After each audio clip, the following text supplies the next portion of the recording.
ಸ್ನೇಹಿತರೆ ನಮಸ್ಕಾರ. ನಾನು ನಿಮ್ಮ ಪ್ರೀತಿಯ CM ಶಂಕರ್. ಇವತ್ತು ನಮ್ಮ ಜೊತೆ ಒಬ್ಬ ವಿಶೇಷ ವ್ಯಕ್ತಿ ಇದ್ದಾರೆ. ಅವರು ಯಾರು ಅನ್ನೋದ್ರ ಬಗ್ಗೆ ನಿಮಗೆ ಪರಿಚಯ ಮಾಡ್ತೀನಿ. ಅವರು ನಮ್ಮ ರಾಷ್ಟ್ರೀಯ ಅಪರಾಧ ತಡೆ ಮತ್ತು ಮಾನವ ಹಕ್ಕುಗಳ ಭಾರತ ಪರಿಷತ್ನ ಸಂಸ್ಥಾಪಕರಾದಂಥ ಜೆ. ಜಾನ್ ಸ್ಯಾಮ್ಯುಯಲ್ ಕಿಮ್ ಅವರು ನಮ್ಮ ಜೊತೆ ಇದ್ದಾರೆ. ಅವ್ರನ್ನ ನಾವು ಮಾತಾಡ್ಸೋಣ. ಸರ್ ನಮಸ್ಕಾರ. ನಮಸ್ಕಾರ ಸರ್. ಹೇಗಿದ್ದೀರಾ? 6 ತಿಂಗಳಾಯಿತು ಕಾಣಿಸಿ ಕೋಲಾರಲ್ಲಿ. ಚೆನ್ನಾಗಿದ್ದೀನಿ ಸರ್. ಕೆಲಸದ ಮೇಲೆ ಸರ್ ಜೆ. ಜಾನ್ ಸ್ಯಾಮ್ಯುಯಲ್ ಕಿಮ್ ಅಂದರೆ ನಿಮ್ಮ ಶಾರ್ಟ್ ನೇಮು ಸ್ಯಾಮ್ ಅವರು 6 ತಿಂಗಳಿಂದ ಪತ್ತಾನೆ ಇಲ್ಲ ಕೋಲಾರಲ್ಲಿ ಅನ್ನೋ ಒಂದು ಆರೋಪ ಇದೆ. ಸೊ ಈಗ ಕಾಣಿಸಿದಲ್ಲ, ಏನು ಅನಿಸ್ತದೆ ನಿಮಗೆ? ಏನ ಸರ್, 6 ತಿಂಗಳೇನಿಲ್ಲ, ಇನ್ನೂ ಮುಂಚೆನಿಂದ್ರೆ 1 ವರ್ಷ ಆಯಿತು ನಾನು ಕೋಲಾರಲ್ಲಿ ಹೆಚ್ಚಿಗೆ ಇಲ್ಲಿ ಕಾಣಿಸ್ಕೊಂಡು. ಯಾಕಂದರೆ ಅಪರೂಪ. ಯಾಕಂತಂದರೆ ನಮ್ಮ ಸಂಸ್ಥೆಯನ್ನು ಬಂದ್ಬಿಟ್ಟು ಸುಮಾರು 20 ರಾಜ್ಯಗಳಲ್ಲಿ ಭಾರತದ 20 ರಾಜ್ಯಗಳಲ್ಲಿ ಸ್ಥಾಪನೆ ಮಾಡ್ಕೊಂಡಿದ್ದೀವಿ. ಸೊ ಆ ರಾಜ್ಯಗಳಲ್ಲಿ ಸ್ವಲ್ಪ ಎಲ್ಲ ನಮ್ಮ ಸಂಸ್ಥೆಯನ್ನು ಕಾರ್ಯವೈಖರಿಗಳನ್ನು ನೋಡೋದಕ್ಕೆ ಮತ್ತು ಇನ್ನು ಜಾಸ್ತಿ ಹೆಚ್ಚಿನ ಸಂಖ್ಯೆಯಲ್ಲಿ ಮತ್ತು ಸದಸ್ಯತ್ವಗಳನ್ನು ಪಡ್ಕೊಳ್ಳೋದಕ್ಕೆ ಮತ್ತು ತಿರುಗಿ ಅಲ್ಲಿನ ಸಮಸ್ಯೆಗಳನ್ನು ಬಗೆಹರಿಸೋದಕ್ಕೋಸ್ಕರ ಮತ್ತು ಕೆಲವೊಂದು ಅರಿವು ಮೂಡಿಸುವಂಥ ಕಾರ್ಯಕ್ರಮಗಳನ್ನು ಮಾಡ್ತಾಯಿದ್ದೀವಿ. ಅದರಿಂದ ಮತ್ತು ತಿರುಗಿ ಇತ್ತೀಚೆಗೆ ಡೆಲ್ಲಿಯಲ್ಲಿ ನಾವು ಆಫೀಸ್ ಓಪನ್ ಮಾಡಿ, ಸ್ವಂತ ನಾವೇ ಆಫೀಸ್ ಓಪನ್ ಮಾಡಿ ಈಗ ಸರ್ ಡೆಲ್ಲಿನಲ್ಲಿ ಎಲ್ಲಿ ನಿಮ್ಮ ಕಚೇರಿ? ಡೆಲ್ಲಿಯಲ್ಲಿ ಬಂದ್ಬಿಟ್ಟು ಈಗ ಡೆಲ್ಲಿ ಅಂದರೆ ನಮ್ಮ ಇದಿದೆ, ಯಾಕಂದ್ರೆ ದೆಹಲಿ ಹೊಸ್ತು ಕರೆಕ್ಟ್. ಆದರೆ ಏನಂತಂದರೆ ಪಾಲಿಕ್ ಬಜಾರಲ್ಲಿ ಆಫೀಸನ್ನು ನಿರ್ಮಾಣ ಮಾಡ್ಕೊಂಡಿದ್ದೀವಿ. ಅಲ್ಲಿ 2 BHK ಒಂದು ಬಿಲ್ಡಿಂಗ್ ಇದು ಮಾಡಿಕೊಂಡು. ಯಾಕಂತಂದರೆ ನಮ್ಮ ಸಂಸ್ಥೆಯಲ್ಲಿ ಈಗ ಹೊಸದಾಗಿ ಸುಮಾರು IAS officer, retired IAS officer ಒಬ್ಬರು ಪದಮ್ ಕುಮಾರ್ಜಿ ಅಂತ ಹೇಳ್ಬಿಟ್ಟು, ಅವರು ಡೈರೆಕ್ಟರ್ ಜನರಲ್ ಆಗಿದ್ದರು. ಸುಮಾರು IAS IPS ಆಫೀಸರ್ಸ್ಗೆ ಅವರು ಟ್ರೈನಿಂಗ್ ಕೊಟ್ಟಂಥ ವ್ಯಕ್ತಿ. ಅವರು ರಿಟೈರ್ಡ್ ಆಗಿದ್ದಾರೆ. ಅವರು ಈಗ ನಮ್ಮ ಸಂಸ್ಥೆಯಲ್ಲಿ ರಾಷ್ಟ್ರೀಯ ಅಧ್ಯಕ್ಷರಾಗಿ, ಅಂದರೆ ಪ್ರೆಸಿಡೆಂಟ್ ಆಫ್, ಅಂದರೆ ನಮ್ಮ ರಾಷ್ಟ್ರೀಯ ಅಪರಾಧ ತಡೆ ಮತ್ತು ಮಾನವ ಹಕ್ಕುಗಳ ಭಾರತ ಪರಿಷತ್ನ ರಾಷ್ಟ್ರೀಯ ಅಧ್ಯಕ್ಷರಾಗಿ IAS officer, president, retired IAS ಆಫೀಸರ್ನ. ಸರ್ ಈಗ ನಿಮ್ಮ ಮೂಲ ಹಿನ್ನೆಲೆ ಕೋಲಾರ ಜಿಲ್ಲೆ KGF ತಾಲೂಕವರು, ಅಂದರೆ ಮೂಲತಃ ಬಂದು ನೀವು ಹುಟ್ಟಿರೋದಲ್ಲೇ KGF ಅಲ್ಲೇ. ತಂದೆಯವರು ಚಿನ್ನದ ಗಣಿಯಲ್ಲಿ ಕೆಲಸ ಮಾಡ್ತಿದ್ದರು. ಸೊ ಅವ್ರು ಪಟ್ಟಂಥ ಕಷ್ಟಗಳನ್ನ ನೀವು ನೋಡಿ ನೋಡಿ ನೋಡಿ ಕಷ್ಟದಲ್ಲೂ ವಿದ್ಯಾಭ್ಯಾಸ ಮಾಡಿ ಈಗ ಅಂದರೆ ಸಂಘಟನೆ ಅಲ್ಲ, ನೀವು ಒಂದು ಸಂಸ್ಥೆನ ಹುಟ್ಟಾಕೋ ಮಟ್ಟಕ್ಕೆ ನೀವು ಬೆಳೆದಿದ್ದಾರೆ. ಅಂದರೆ ಅದ್ರ ಹಿಂದೆ ಸಾಕಷ್ಟು ಕಠಿಣವಾದಂಥ ಪರಿಶ್ರಮ ಇರ್ತದೆ. ಸೊ ಒಂದು ಸಂಸ್ಥೆ ಬೆಳೆಸ್ಬೇಕಂದ್ರೆ ಅಷ್ಟೇನು ಸುಖವಾದ ಹಾದಿ ಇರಲ್ಲ, ಬಹಳ ಕಷ್ಟದ ದಿನಗಳನ್ನು ನೋಡಿದ್ರೆ. ಸರ್ ಸಂಸ್ಥೆ ಕಟ್ಟೋದಕ್ಕೆ ಯಾವ ರೀತಿ ನಿಮಗೆ ಪ್ರೇರಣೆ? ಇದಕ್ಕೆ ಮೊದಲು ಎಲ್ಲಾದರೂ ನೀವು ಕೆಲಸ ಮಾಡ್ಕೊಂಡಿದ್ರ? ಸರ್, ಫಸ್ಟ್ ನಾನು ಈ ಸಂಸ್ಥೆನ ಕಟ್ಟೋದಕ್ಕೆ ಮುಂಚೆ ನಾನೊಂದು ದಲಿತ ಪ್ರಜಾಸೇನೆಯಲ್ಲಿ ನಾನು ರಾಜ್ಯಾಧ್ಯಕ್ಷರಾಗಿ, ಅಲ್ಪಸಂಖ್ಯಾತರ ರಾಜ್ಯಾಧ್ಯಕ್ಷರಾಗಿ ಕೆಲಸ ಮಾಡ್ತಾ ಇದ್ದೆ. ಸರ್ ಅಲ್ಪಸಂಖ್ಯಾತರ ಅಂದ್ರೆ ನೀವು ಯಾವ ವರ್ಗಕ್ಕೆ ಬರ್ತೀರಾ ಅಂತ ಗೊತ್ತಾಗಿದೆ. ಸರ್ ನಾನು ಆ್ಯಕ್ಚುಲಿ SC ಸರ್. SC ಅಲ್ಪಸಂಖ್ಯಾತಕ್ಕೆ ಬರೋದು ಅಲ್ಲ, ಅಂದರೆ ಅವರು ನನಗೆ ಕೊಟ್ಟಂಥ ಪೋಸ್ಟ್, ಅಂದರೆ ಅವರು ದಲಿತ ಪ್ರಜಾಸೇನೆ ಇದ್ರೆ ಅಲ್ಪಸಂಖ್ಯಾತ ಕಟ್ಕೊಂಡ್ರೆ, ಹಾಗಾಗಿ ನನಗೆ ಎಲ್ಲ ಒಂದು ರೀತಿ ಇಲ್ಲ ನಾನು ಪಕ್ಕ SC ಸರ್. ಯಾಕಂದರೆ ನಮ್ಮ ಫ್ಯಾಮಿಲಿ ಬ್ಯಾಕ್ಗ್ರೌಂಡ್ ಎಲ್ಲ ಕೂಡ ನಾನು SC. ಸೊ ಹಂಗಾಗಿ ನಾನು SC, ನಮ್ಮ ತಾಯಿಯವರು ಕೂಡ SC ಕ್ಯಾಂಡಿಡೇಟ್. ಸೊ ಹಂಗಾಗಿ ನನಗೆ ಅಂದರೆ ದಲಿತ ಪ್ರಜಾಸೇನೆಯಲ್ಲಿ ನನಗೆ ರಾಜ್ಯಾಧ್ಯಕ್ಷರಾಗಿ, ಅಂದರೆ ಡಾಕ್ಟರ್ ಮುನಿರಾಜನ್ ಅವರು ನನಗೆ ಅವಕಾಶ ಕೊಟ್ಟರು. ನಾನು ಸುಮಾರು ಒಂದು 8-9 ವರ್ಷಗಳು DPS ಅಲ್ಲಿ ಕೆಲಸ ಮಾಡಿದೆ. ಅದೇ ರೀತಿಯಾಗಿ ನಾನು ಪತ್ರಕರ್ತನಾಗಿ ಕೂಡ ಕೆಲಸ ಮಾಡಿದೆ. ಪತ್ರಕರ್ತರ ಅಂದ್ರೆ ಸಾಕಷ್ಟು ಅನುಭವ ಇರ್ತದೆ, ಸಮಾಜದಲ್ಲಿ ಆಗೋ ಹೋಗೋದ್ರ ಬಗ್ಗೆ ಏನು ಲೋಪದೋಷಗಳಿದೆ ಅನ್ನೋದ್ರ ಬಗ್ಗೆ ನಿಮಗೆ ಒಂದು ಅನುಭವ ಇರ್ತದೆ. 5 ವರ್ಷ ಮಾಡಿದೆ ಸರ್ ಪತ್ರಕರ್ತನಾಗಿ. 5 ವರ್ಷ ನಾನು ಜಿಲ್ಲಾ ಪತ್ರಕರ್ತನಾಗಿ ಕೆಲಸ ಮಾಡಿ, ಅಂದರೆ ಹಾಯ್ ಕೋಲಾರ ಪತ್ರಿಕೆಯಲ್ಲಿ ಕೆಲಸ ಮಾಡ್ಕೊಂಡಿದ್ದೆ. ಅದಾದ ನಂತರ ಮತ್ತೆ ನನ್ನಲ್ಲಿ ಏನಾಯ್ತು ಅಂತಂದರೆ, ಇನ್ನು ಕೆಲವೊಂದು ವಿಚಾರಗಳನ್ನ ನಾನು ಕೋಲಾರ ಜಿಲ್ಲೆಯಲ್ಲಿ ಮಾತ್ರ ಮಾಡ್ತಾ ಇದ್ದೀನಲ್ಲ, ಯಾಕೆ ನಾನು ಹೊರ ರಾಜ್ಯಗಳಲ್ಲಿ ಮಾಡಬಾರ್ದು? ಯಾಕಂತಂದರೆ ನನಗೆ ದೇವರು ಒಳ್ಳೆ ಗಿಫ್ಟ್ ಕೊಟ್ಟಿದ್ದಾರೆ. ಯಾಕಂದರೆ ನಾನು ಸುಮಾರು 7-8 ಭಾಷೆಗಳನ್ನು ಭಾಳ ಸ್ಪಷ್ಟವಾಗಿ ಮಾತಾಡ್ತೀನಿ. ಕನ್ನಡ, ತೆಲುಗು, ತಮಿಳು, ಹಿಂದಿ, ಮರಾಠಿ, ಇಂಗ್ಲೀಷ್, ನೀವು ನಿರರ್ಗಳವಾಗಿ ಮಾತಾಡ್ತಾರೆ. ಮಾತಾಡ್ತೀನಿ ನಾನು. ಅದರಿಂದ ಈ ಒಂದು ಕೂಡ ನನಗೆ ಅನುಕೂಲ ಆಗುತ್ತಲ್ಲ ಅಂತೇಳಿ ಅವಾಗ ಏನಾಗ್ತದೆ ಅಂದರೆ ನಾನು ತೀರ್ಮಾನ ಮಾಡಿಕೊಂಡು ಆಗ ಡೆಲ್ಲಿಗೆ ಹೋಗಿ ಈ ಸಂಸ್ಥೆಯನ್ನು ನಾನು ಸ್ಥಾಪನೆ ಮಾಡಿದೆ 2019ರಲ್ಲಿ ಈ ಸಂಸ್ಥೆಯನ್ನು. ಅಂದರೆ 5 ವರ್ಷ ಆಯಿತು. 5 ವರ್ಷ ಆಯ್ತು. 5 ವರ್ಷ. ಸರ್ ಸಂಸ್ಥೆ ಯಾವ ರೀತಿ ಕೆಲಸ ಮಾಡ್ತಾ ಇದೆ ಸರ್? ಸಂಸ್ಥೆ ಒಂದು ಬಡವರ ಪರವಾಗಿ ಕೆಲಸ ಮಾಡ್ತಾ ಇದೆ ಸರ್. ನೊಂದ ಮಹಿಳೆಯರಿಗೋಸ್ಕರ ಮತ್ತು ಬಡವರಿಗೋಸ್ಕರ, ತುಳಿತಕ್ಕೆ ಒಳಗಾಗಿರ್ತಕ್ಕಂಥವ್ರಿಗೋಸ್ಕರ, ಮತ್ತು ಅಲ್ಪಸಂಖ್ಯಾತರು, ಬ್ಯಾಕ್ವರ್ಡ್ ಪೀಪಲ್, ಮುಖ್ಯವಾಗಿ ಹೇಳಬೇಕಂದ್ರೆ ದಲಿತರಿಗೋಸ್ಕರ, ಮತ್ತು ಇನ್ನು ಹೇಳಬೇಕಂದ್ರೆ ಅಕ್ರಮ ಚಟುವಟಿಕೆಗಳ ವಿರುದ್ಧವಾಗಿ ಮಾಡ್ತಾ ಇದೆ, ಮತ್ತು ಮಾದಕ ದ್ರವ್ಯಗಳ ವಿರುದ್ಧ ಈ ರೀತಿಯಾಗಿ ಸುಮಾರು ನೀವು ಹೇಳ್ತಿರೋದು ಸಮಾಜದಲ್ಲಿ ಏನು ಅಪರಾಧ ಚಟುವಟಿಕೆಗಳು ನಡೀತದೆ ಆ ನಿಟ್ಟಿನಲ್ಲಿ ಅದಕ್ಕೆ ಕಡಿವಾಣ ಹಾಕೋದಕ್ಕೆ ನೀವು ಕೆಲಸ ಮಾಡ್ತಾ ಇದ್ದೀರಾ. ಅದಕ್ಕೆಲ್ಲ ವಿರುದ್ಧವಾಗಿ ಕೆಲಸ ಮಾಡ್ತಾ ಇದ್ದೀವಿ ಸರ್. ಈಗ ಇತ್ತೀಚೆಗೆ ಪ್ರಬಲವಾಗಿ ನಾವು ಈ ಅಕ್ರಮ ಚಟುವಟಿಕೆಗಳಿಗೆ ವಿರುದ್ಧವಾಗಿ ಕೆಲಸ ಮಾಡ್ತಾ ಇದ್ದೀವಿ. ಯಾಕಂತಂದರೆ ನ್ಯಾಯಸ್ಥಾನ ಅನ್ನೋದು ಉಳಿಬೇಕು, ಕಾನೂನು ಉಳಿಬೇಕು. ಜನರಿಗೆ ಇವತ್ತು ಕಾನೂನು ಮೇಲೆ, ಕಾನೂನಿನ ಸುವ್ಯವಸ್ಥೆ ಮೇಲೆ ಏನಾಗಿದೆ, ಕೆಲವೊಂದು ವಿಚಾರಗಳಿಂದ ಏನಾಗ್ತಿದೆ ಅಂದರೆ ಅವರು ನಂಬಿಕೆಯನ್ನು ಕಳ್ಕೊಳ್ತಾ ಇದ್ದಾರೆ.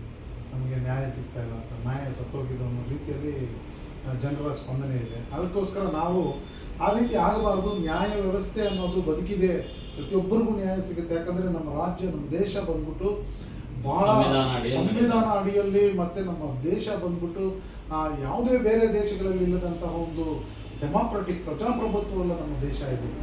ಹಾಗಾಗಿ ಇಲ್ಲಿ ಬಂದ್ಬಿಟ್ಟು ಎಲ್ಲ ರೀತಿಯಾದಂಥ ಧರ್ಮಗಳಿದೆ, ಎಲ್ಲ ರೀತಿಯಾದಂಥ ಜನರಿದ್ದಾರೆ, ಎಲ್ಲ ಭಾಷೆಗಳಿದೆ, ಹಲವಾರು ಭಾಷೆಗಳು. ಬೇರೆ ದೇಶಗಳಲ್ಲಿ ನೋಡಿದ್ರೆ ಒಂದೇ ಭಾಷೆ, ಒಂದೇ ಇದಿರುತ್ತೆ. ಬಟ್ ಆದರೆ ನಮ್ಮ ದೇಶದಲ್ಲಿ ಹಲವಾರು ಭಾಷೆಗಳು, ಹಲವಾರು ಜನರು, ಹಲವಾರು ವಿಭಿನ್ನ ಧರ್ಮಗಳು, ಮತ್ತೆ ಸಂಸ್ಕೃತಿಗಳು, ಚಟುವಟಿಕೆಗಳಿದೆ. ಮತ್ತೆ ಇನ್ನ ಒಳ್ಳೆ ಧಾರ್ಮಿಕ ವಿಚಾರಗಳನ್ನ ಇವೆ. ಇತಿಹಾಸ ಪಡೆದಂಥ ದೇಶ ನಮ್ಮದು, ಹಿಸ್ಟಾರಿಕಲ್ ದೇಶ. ಸರ್, ಈಗ ನೀವು ನಿಮ್ಮ ಒಂದು ಸಂಸ್ಥೆ ದೇಶದಲ್ಲಿ ಯಾವ್ಯಾವ ರಾಜ್ಯದಲ್ಲಿ ಮುಂಚೂಣಿಯಲ್ಲಿದೆ ಸರ್? ಸರ್ 20 ರಾಜ್ಯಗಳಲ್ಲಿದೆ. ಒಂದು ಮೊಟ್ಟ ಮೊದಲನೇದು ಕರ್ನಾಟಕ, ಆಮೇಲೆ ಬಂದ್ಬಿಟ್ಟು ತಮಿಳುನಾಡು, ಕೇರಳ, ಆಂಧ್ರ, ತೆಲಂಗಾಣ, ಮತ್ತು ಪಾಂಡಿಚೇರಿ, ಅಂಡಮಾನ್ ನಿಕೋಬಾರ್, ಗೋವಾ, ಮಹಾರಾಷ್ಟ್ರ, ಮಧ್ಯಪ್ರದೇಶ್, ಪಂಜಾಬ್, ವೆಸ್ಟ್ ಬೆಂಗಾಲ್, ಹರಿಯಾಣ, ಮತ್ತು ಬಂದ್ಬಿಟ್ಟು ಹಿಮಾಚಲ್ ಪ್ರದೇಶ್, ಅದೇ ರೀತಿ ಬಿಹಾರ್. ಈ 20 ರಾಜ್ಯಗಳು ನೀವೇ ಸಂಸ್ಥಾಪಕರ? ಹೌದೌದು, 20 ರಾಜ್ಯಗಳು. ಏನು 20 ರಾಜ್ಯಗಳಲ್ಲಿ ಇದೆಯಾ ಈ ಸಂಸ್ಥೆ? ಅದಕ್ಕೆ ನೀವೇ ಸಂಸ್ಥಾಪಕ ಅಧ್ಯಕ್ಷ? ಸರ್, ಇದು ಪ್ರಧಾನ ಕಚೇರಿ ಈಗ ಡೆಲ್ಲಿಯಲ್ಲಿ ಮಾಡಿದೀವಿ, ಪಾಲಿಕ್ ಬಜಾರ್ ಅಲ್ಲಿ. ಸರ್, ಸಂಸ್ಥೆ ಯಾವ ರೀತಿ ಕೆಲಸ ಮಾಡ್ತಾರೆ ಸರ್? ಈಗ ಸಂಸ್ಥೆ ಬಂದ್ಬಿಟ್ಟು ಕಾನೂನಿನ ಚೌಕಟ್ಟಿನಲ್ಲಿ ಕೆಲಸ ಮಾಡ್ತಾರೆ. ಕಾನೂನಿನ ಚೌಕಟ್ಟಿನಲ್ಲಿ, ಮತ್ತೆ ಬಂದ್ಬಿಟ್ಟು ಮಾನವ ಹಕ್ಕುಗಳ ಆಧಾರದ ಮೇಲೆ. ಇನ್ನೊಂದೇನು ಹೇಳ್ಬೇಕಂದ್ರೆ, ನಮಗೆ ಕೊಟ್ಟಂಥ ಸಂವಿಧಾನದ ಅಡಿಯಲ್ಲಿ ಏನೇನು ಹಕ್ಕುಗಳಿದೆಯೋ ಅವುಗಳನ್ನು ಉಪಯೋಗಿಸ್ಕೊಂಡು, ಅವುಗಳನ್ನು ಮೈಂಡಲ್ಲಿ ಇಟ್ಕೊಂಡು ಈಗ ಜನರಿಗೆ ಮಾನವ ಹಕ್ಕುಗಳ ಉಲ್ಲಂಘನೆ ಆಗದಂತೆ ಅವುಗಳ ಹಕ್ಕುಗಳು ಏನು ಅನ್ನೋದನ್ನು ಜನರಿಗೆ ನಾವು ತಿಳುವಳಿಕೆ ಕೊಟ್ಟು ಅವರಿಗೆ ಅರಿವನ್ನು ಮೂಡಿಸುವಂಥ ಕೆಲಸಗಳನ್ನು ಮಾಡ್ತೇವೆ. ಸರ್, ನಿಮ್ಮ ಜೊತೆ ಅಂದರೆ ಈ ಪೊಲೀಸ್ ಇಲಾಖೆ ಇರ್ಬೋದು, ಆಮೇಲೆ ನಮ್ಮ ನ್ಯಾಯಾಂಗ ಇಲಾಖೆ ಇರ್ಬೋದು, ಅಂದರೆ ಇವರು ಸಹಭಾಗಿತ್ವದಲ್ಲಿ ತಾವು ಮುನ್ನಡೀತಾರೆ. ಹೌದೌದು. ಸೊ ಒಂದು ವೇಳೆ ಪೊಲೀಸ್ ಇಲಾಖೆನಲ್ಲೇ ನಿಮಗೆ ಅಂದರೆ ಯಾರಿಗಾದ್ರೂ ತೊಂದರೆ ಆದರೆ ಆಗ ನೀವು ಯಾವ ರೀತಿ ಕಾರ್ಯ ಮಾಡ್ತೀರಿ? ಇಲ್ಲ ಸರ್, ಡೈರೆಕ್ಟಾಗಿ ನಾವು, ಯಾಕಂದರೆ ಪೊಲೀಸ್ ವ್ಯವಸ್ಥೆಯಲ್ಲಿ ಇವತ್ತು ಸುಮಾರು ಸಾಕಷ್ಟು ಜನರಿಗೆ ಏನಾಗಿದೆ ಅಂತಂದರೆ ನಂಬಿಕೆ ಇದೆ ಸರ್. ಪೊಲೀಸ್ ವ್ಯವಸ್ಥೆ ಮೇಲೆ ನಂಬಿಕೆ. ಯಾಕಂತಂದರೆ ಯಾಕೆ ಮಾತು ಹೇಳ್ತಾ ಇದ್ದೀನಿ ಅಂದರೆ, ಒಂದು ಕಾಲದಲ್ಲಿ ಪೊಲೀಸ್ ವ್ಯವಸ್ಥೆ ಅನ್ನೋದು ಗೌರವಿಸಬೇಕಾಗಿ, ಅಂದರೆ ನಮಸ್ಕಾರ ಮಾಡಬೇಕು, ಕೈ ಜೋಡಿಸ್ಬಿಟ್ಟು ಆ ರೀತಿ ಇತ್ತು. ಅಂದರೆ ಪೊಲೀಸ್ ಸ್ಟೇಷನ್ ಅನ್ನೋದು ಒಂದು ದೇವಸ್ಥಾನ ಇದೆ, ದೇವಸ್ಥಾನ ಇದೆ, ಕಾನೂನಲ್ಲಿ ಭಯ ಇತ್ತು. ಮತ್ತೆ ಬಂದ್ಬಿಟ್ಟು ಒಂದು ತಪ್ಪು ಮಾಡಬೇಕಂದ್ರೆ ಹೆದರ್ತಾ ಇದ್ರು.